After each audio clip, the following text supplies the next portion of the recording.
पाकिस्तान को तो एक डेथ विश दिखाई दे रहा है। वो तो इस मुकाम पे है कि हम तो डूबेंगे सनम, तुमको भी ले डूबेंगे। जितने देश वो अपने साथ डुबो सकते हैं वो डुबोने की कोशिश कर रहे हैं। एक तरफ यहाँ लोगों को 2 रोज की रोटी नहीं मिल रही, फटीचर हाल है पाकिस्तान का।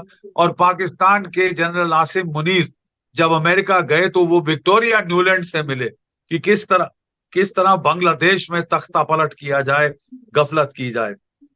बांग्लादेश की इकोनॉमी इतना अच्छा कर रही थी हसीना वाजेद के 15 सालों के दौरान। वो 6% पर एनम के ग्रोथ से बढ़ रही थी। 2015 तक 16 तक उन्होंने पाकिस्तान की पर कैपिटा जीडीपी इनकम को ओवरटेक कर लिया था। 2021 तक भारत का भी पर कैपिटा इनकम वो ओवरटेक कर चुके थे। बड़ा अच्छा कर रहे थे उनके जो एक्सपोर्ट्स हैं, खासकर रेडीमेड गारमेंट्स के। अफसोस फिर वो कोविड का दौर आया, उनकी गारमेंट इंडस्ट्री ठप हो गई। और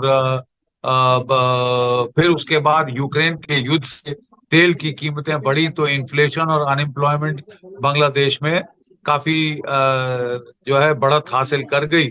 और उसके चलते ये गदर जो है वो हुआ है।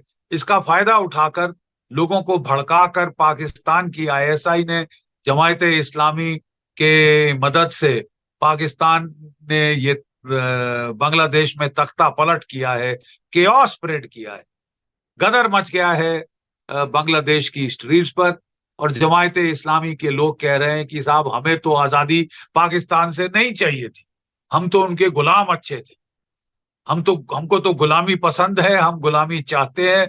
और जिस तरह से औरतें सप्लाई कर रहे थे पाकिस्तान की फौज को, उससे काम कोई नहीं हो सकता। इनके रजाकारों ने जो किया, तो अब वो बंग बंधु का स्टैचू तोड़कर दुनिया को क्या बताना चाहते हैं कि वो आजादी नहीं चाहते थे, वो गुलाम बन के रहना चाहते थे पाकिस्तान के? हरगिज नहीं, ये सब फरेब है, धोखा है। और ये पाकिस्तान अराजकता पूरे इलाके में फैला रहा है। जम्मू कश्मीर में इलेक्शंस को डिसरप्ट करने के लिए टेररिज्म को फिर से बढ़ावा देने की कोशिश कर रहा है। पंजाब में टेररिज्म को जिलाने की कोशिश कर रहा है, केओस स्प्रेड कर रहा है पूरी दुनिया में।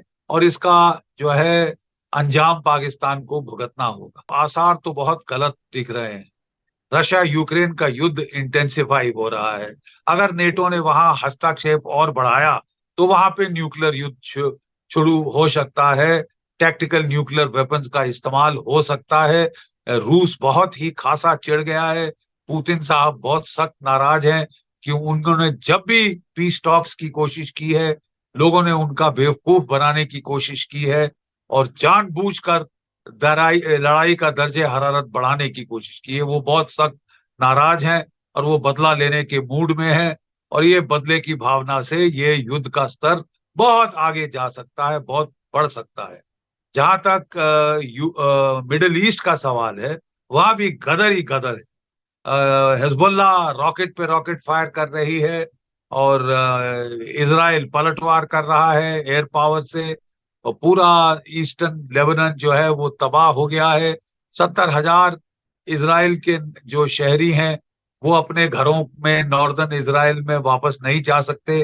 तो ये तो युद्ध बढ़ने की कगार पे लग रहा है। पीस टॉक्स अभी तक कोई कुछ भी हासिल नहीं कर पाई है। वहां चीन जो है वो बड़ा आक्रामक तेवर दिखा रहा है फिलीपींस के बरखिलाफ, ताइवान के बरखिलाफ। और ये भी एक अंदाज लगाया जा रहा है कि अमेरिका की व्यस्तता देखते हुए यूक्रेन में, मिडिल ईस्ट में, और उसके बाद फिर अमेरिकी चुनाव आ रहे हैं, इनका फायदा उठाकर हो सकता है चीन ब्लॉकेड कर दे, हमला कर दे ताइवान के ऊपर। तो फिर तो तीसरा विश्व युद्ध आप तय समझिए।